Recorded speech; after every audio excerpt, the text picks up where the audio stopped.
déclaré. Mais, comme vous savez aussi, vous avez pu dire dans la presse mondiale, que plus la guerre prolonge, plus les Américains doivent aller comment dire ça,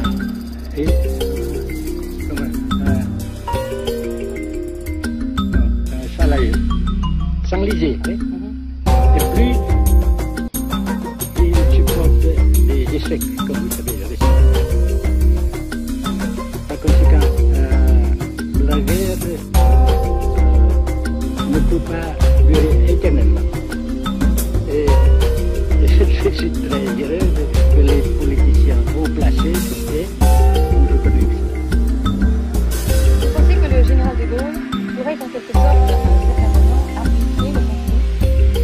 Arbitrer, qu'est-ce que vous comprenez par le mot arbitrer? Nous ne sommes pas des équipes de football.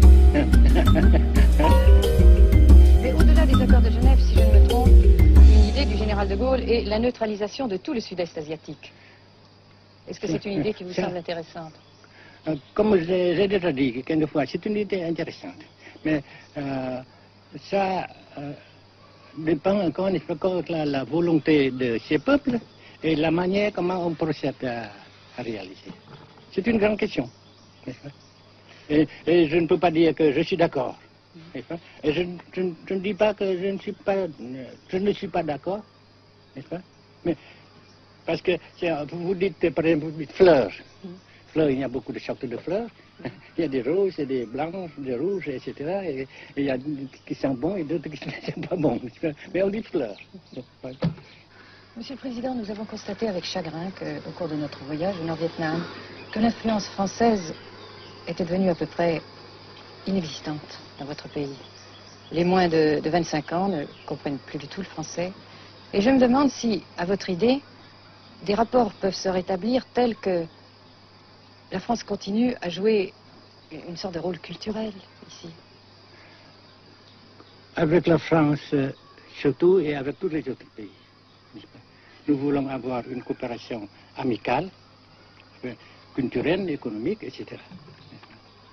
Mais je suis sûr que vous ne voulez pas avoir, n'est-ce pas, que la France ait l'influence qu'elle avait avant. C'est une autre chose. Naturellement, c'est une autre époque. Mais coopération culturelle, économique, qu'est-ce qu'il y a encore, sportive par exemple, oui. etc., n'est-ce pas, nous le désirons. Si la guerre se cristallise au sud et se poursuit encore pendant quelques années, pensez-vous que l'avenir économique du Nord-Vietnam soit viable? Je suis sûr que c'est non seulement viable, mais ça progresse. Parce que vous avez vu vous-même, vous avez constaté vous-même qu'ici, nous travaillons beaucoup, notre peuple travaille beaucoup, avec abnégation, n'est-ce pas, et avec dévouement, avec enthousiasme. Et d'un côté, nous travaillons pour, comment dirais-je, pour principalement, n'est-ce pas, de nos propres forces, de nos propres... Et aussi, nous avons, n'est-ce pas, l'aide fraternelle des pays socialistes, n'est-ce pas. Alors, nous, jusqu'ici et après cela, n'est-ce pas, nous avons déjà réalisé des progrès. Pas très grand comme nous voulons, mais nous avons réalisé des progrès. Et dans l'avenir, nous progressons de même. Mais vous mentionnez là l'aide des pays socialistes.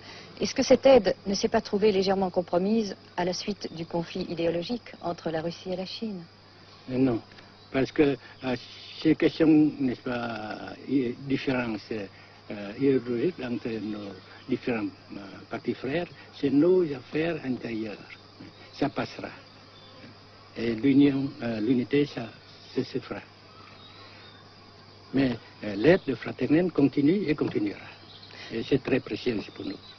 Bien sûr. Mais certains ont l'impression chez nous, Monsieur le Président, que le Nord-Vietnam se trouve actuellement assez isolé, asphyxié même, et que politiquement, il pourra difficilement éviter de devenir une sorte de satellite de la Chine. Qu'est-ce qu'on peut répondre à cela? Jamais.